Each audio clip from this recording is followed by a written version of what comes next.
Welcome students. इस video में हम HTML एलिमेंट्स के बारे में बात करेंगे कि HTML एलिमेंट जो है वो क्या होता है। उसके बाद हम देखेंगे कि हम किस तरह से HTML की फाइल को क्रिएट करते हैं और फिर उसको हम किस तरह से रन करते हैं। तो सबसे पहले हम HTML एलिमेंट्स के बारे में बात करेंगे कि HTML एलिमेंट जो है वो क्या होता है। सो HTML एलिमेंट को हम डिफाइन करते हैं स्टार्टिंग टैग, उसके अंदर फिर सम कंटेंट होता है, उसके बाद जो है वो उसका एंड टैग होता है। सो उसका सिंटैक्स होता है, सबसे पहले जो है वो हम स्टार्टिंग टैग जो है वो लिखते हैं। तो HTML के अंदर जो है वो डिफरेंट टैग्स हैं, तो हम बारी बारी डिफरेंट टैग्स को जो है वो पढ़ेंगे आगे आने वाली वीडियोस में। तो अभी के इससे हम जान लेते हैं कि HTML एलिमेंट जो है वो क्या होता है। तो उसमें सबसे पहले जो है वो स्टार्टिंग टैग होता है। स्टार्टिंग टैग को हम जो है वो एंगल ब्रैकेट्स के अंदर जो है वो लिखते हैं। देन उसके बाद जो कंटेंट आता है वो उसके दरमियान में आ जाता है। देन उसके बाद जो है वो उसका एंडिंग टैग जो है वो आ जाता है। तो ये पूरी जो स्टार्टिंग टैग से लेके एंडिंग टैग तक जितनी भी चीज़ें होगी हम इसको जो है वो HTML एलिमेंट जो है वो बोलेंगे। सो कुछ एग्जांपल है एलिमेंट्स की, जैसे यहाँ पे एक H1 टैग होता है जिसके ज़रिए से हम जो है वो कोई हेडिंग अगर हमने लगानी है अपने पेज के अंदर तो उसके लिए हम जो है वो H1 टैग का जो है वो यूज़ करते हैं। तो यहाँ पे जो है वो आप देख सकते हैं इसका सबसे पहले जो है वो स्टार्टिंग टैग है H1 जो एंगल ब्रैकेट के अंदर हमने लिखा है H1। देन उसके बाद यहाँ पे इसका जो कंटेंट है फर्स्ट हेडिंग, एंड देन उसके बाद यहाँ पे इसका जो है वो एंड टैग जो है वो आ जाता है। इसके बाद यहाँ पर जो है वो दूसरा P टैग, इसको जो है वो हम पैराग्राफ टैग बोलते हैं, जिसको यूज़ करके हम जो है वो अगर हमने पैराग्राफ डिस्प्ले करवाना है अपने पेज के अंदर तो हम इस टैग को जो है वो यूज़ करते हैं। तो उसकी एग्जांपल में यहाँ आप देख सकते हैं कि सबसे पहले जो है वो इसका स्टार्टिंग टैग है, तो यहाँ पे उसके हमने P लिखा है एंगल ब्रैकेट्स के अंदर। देन उसके बाद यहाँ पे जो है उसका कंटेंट आ गया। देन उसके बाद यहाँ पे जो है वो इसका एंड टैग जो है वो आ गया है। सो जब भी हमने जो है वो अपना स्टार्टिंग टैग जो है वो लिखना है, देन उसके बाद उसका कंटेंट लिखना है, तो उसको जो है वो क्लोज करना जो है वो ज़रूरी है, मतलब उसका एंड टैग जो है वो लिखना ज़रूरी है। अगर हम ऐसा नहीं करेंगे तो हमारा जो कंटेंट होगा वो हमें शो नहीं होगा।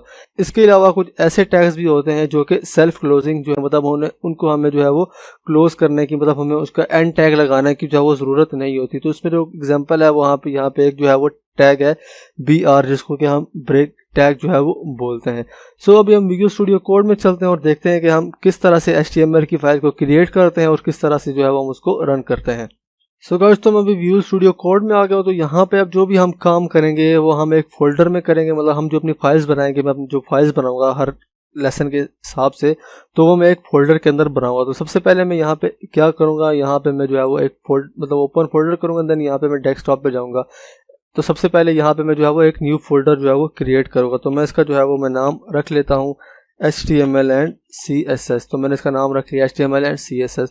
एंड देन यहाँ पे मैं इसको सिलेक्ट फोल्डर करूँगा, तो हमारा जो फोल्डर होगा वो विजुअल स्टूडियो कोड के अंदर जो है वो ओपन हो जाएगा। तो फिर यहाँ पे जो है वो आपसे ये कुछ ऑप्शन जो है वो पूछेगा कि आप इस फोल्डर को जो है वो इसके अंदर जो फाइल्स हैं उन पे आप ट्रस्ट करते हैं सिक्योरिटी पर्पसेस के, वो यहाँ पे इस ऑप्शन को चेक करके यहाँ पे yes I trust the author's के ऊपर जो है वो सिलेक्ट कर लेना है। देन यहाँ पे सबसे पहले जो है वो हम फाइल को क्रिएट करेंगे। तो यहाँ पे जो आइकन आपको नज़र आ रहा है न्यू फाइल, हम इस पर क्लिक करेंगे तो हम यहाँ पे सबसे पहले जो है वो HTML की फाइल का नाम रखते हैं। तो आप कोई भी नाम जो है वो रख सकते हैं उसकी फाइल का। तो यहाँ पे मैं जो फाइल का भी नाम रखूँगा वो मैं रखूँगा इंडेक्स। एंड देन उसके बाद यहाँ पे हम लिखते हैं डॉट, एंड देन उसके बाद यहाँ पे एक्सटेंशन, जो HTML फाइल की एक्सटेंशन होती है वो होती है .html। तो यहाँ पे मैं लिखूँगा .html। तो यहाँ पे ये HTML की फाइल जो है वो क्रिएट हो जाएगी। सो अभी हमने जो है वो स्लाइड्स के ऊपर जो है वो एक कोड देखा था हेडिंग टैग और P टैग, तो हम उनको यहाँ पे जो है वो लिखते हैं। तो सबसे पहले जो है वो हम क्या लिखते हैं, सबसे पहले हम यहाँ पे स्टार्टिंग टैग जो है वो लिखते हैं। तो मैं यहाँ पे लिख लेता हूँ H1। एंड देन यहाँ पे विजुअल स्टूडियो कोड जो है वो हमें ऑटोमेटिकली जो है हमारा एंड टैग होता है वो यहाँ पे उसको प्लेस कर देता है। सो इसके लिए यहाँ पे इसके अंदर एक पहले से प्री इंस्टॉल्ड जो है वो एक्सटेंशन आती है जिसको हम बोलते हैं एमिट। उसके ज़रिए से हमें यहाँ पे जो है वो डिफरेंट सजेशंस भी देता है। एमिट जो है वो बहुत ही यूज़फुल जो है वो एक्सटेंशन है जिसको हम आगे भी जो है वो यूज़ करेंगे। लेकिन आप देख सकते हैं कि यहाँ पे जैसे ही मैंने H1 जो है वो लिखा है तो इसने साथ ही यहाँ पे हमें जो है वो इसका एंड टैग भी जो है वो लगा दिया है। इसी तरह अगर मैं यहाँ पे जो है वो P लिखता हूँ, सिर्फ P लिखता हूँ, मैंने यहाँ पे एंगल ब्रैकेट जो है वो नहीं लगाई, एंड देन यहाँ पे सिंपली मैं इंटर या टैब दबाऊंगा तो आप देख सकते हैं कि इसने हमें यहाँ पे पूरा जो टैग है वो यहाँ पे स्टार्टिंग टैग और एंडिंग टैग भी जो है वो लिख दिया है। अब इसके अंदर सिंपली हम इसके अंदर जो है वो कोई कंटेंट जो है वो स्पेसिफाई जो है वो कर सकते हैं। तो मैं यहाँ पे जो हमारी हेडिंग का जो टैग है इसके अंदर मैं लिख लेता हूँ this is heading. And then यहाँ पे जो हमारा पैराग्राफ का टैग है इसके अंदर जो है अगर हमने डमी टेक्स्ट जनरेट करना है अपने विजुअल स्टूडियो कोड के अंदर, मतलब हम चाहते हैं कि हमें अपना को यहाँ पे हार्ड कोड ना करना पड़े अगर हम प्रैक्टिस कर रहे हैं, तो उसके लिए हम यहाँ पे इसके अंदर VS कोड के अंदर एक ऑप्शन होता है जिसको यूज़ करके हम डमी पैराग्राफ जो है वो क्रिएट कर सकते हैं। तो उसके लिए हम क्या करेंगे, हम यहाँ पे लिखेंगे लोरम, यहाँ पे लिखेंगे लोरम, एंड देन उसके बाद आपने यहाँ पे इसके आपको जितने वर्ड्स चाहिए तो आप उसके बाद यहाँ पे उसकी जो लेंथ होगी वो स्पेसिफाई कर देंगे। फॉर एग्जांपल मैं यहाँ पे जो है वो 10 लिखता हूँ तो यहाँ पे मुझे जो है वो 10 वर्ड्स जो है वो मिल जाएंगे। अगर आप यहाँ पे 100 लिखेंगे तो आपको जो है वो 100 वर्ड्स जो है वो मिल जाएंगे।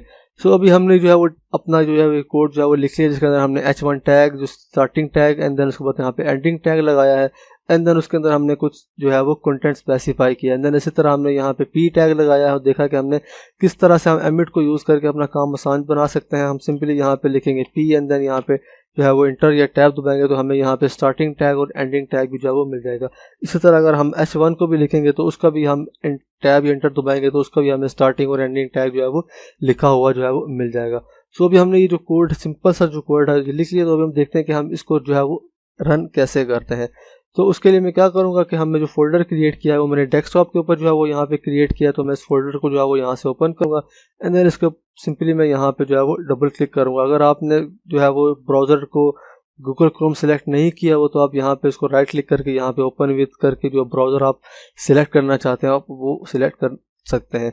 तो यहाँ पे मैं इसको सिंपली डबल क्लिक करूँगा तो हमें यहाँ पे ये पूछेगा कि ऑलवेज यूज़ दिस ऐप, तो मैं यहाँ पे इसको जो है सिलेक्ट कर लूँगा, देन यहाँ पे मैं इसको ओके जो है वो कर दूँगा। तो यहाँ पे आप देख सकते हैं कि हमें यहाँ पे जो है वो जो हमने लिखा था दिस इज़ एडिंग और यहाँ पैराग्राफ जनरेट किया है वो हमें यहाँ पे जो है वो नज़र आ गया है। तो इस तरह से जो है वो हम HTML की फ़ाइल को जो है वो क्रिएट कर रहे हैं। सबसे पहले जो है वो हम उसका कोई नाम रखते हैं, देन उसके बाद यहाँ पे .html जो है वो लिखते हैं, देन उसके बाद अगर हमने इसको रन करना हो तो हम उसके ऊपर जो फोल्डर है जहाँ पे हमने उसको सेव किया है तो हम उसको यहाँ पर डबल क्लिक करके जो है वो रन कर सकते हैं। सो यहाँ पे एक प्रॉब्लम है, जब भी हम कोड यहाँ पे लिखेंगे तो हमें जो हमारा पेज है उसको बार बार से जो है वो रीलोड करना पड़ेगा। अगर मैं ये जो कोड है इसको मैं दोबारा से यहाँ पे जो है वो मैं कॉपी और पेस्ट कर लेते हैं, यहाँ पे इसको सेव करता हूँ, एंड देन फिर से मैं अपने ब्राउज़र जो है वो वहाँ पे जाता हूँ, तो मैं यहाँ पे इसको दोबारा से मुझे रीलोड करना पड़ेगा और फिर उसके बाद यहाँ पे हमें जो है वो कंटेंट नज़र आएगा। सो इस प्रॉब्लम को हम नेक्स्ट वीडियो में सॉल्व करेंगे कि किस तरह से हमको जो है अगर हम कोड लिखते हैं तो हम सिंपली उसको सेव करें और जो हमारा ब्राउज़र हो वो ऑटोमेटिकली जो है वो रीलोड हो जाए। तो इस प्रॉब्लम को नेक्स्ट वीडियो में सॉल्व करेंगे। सो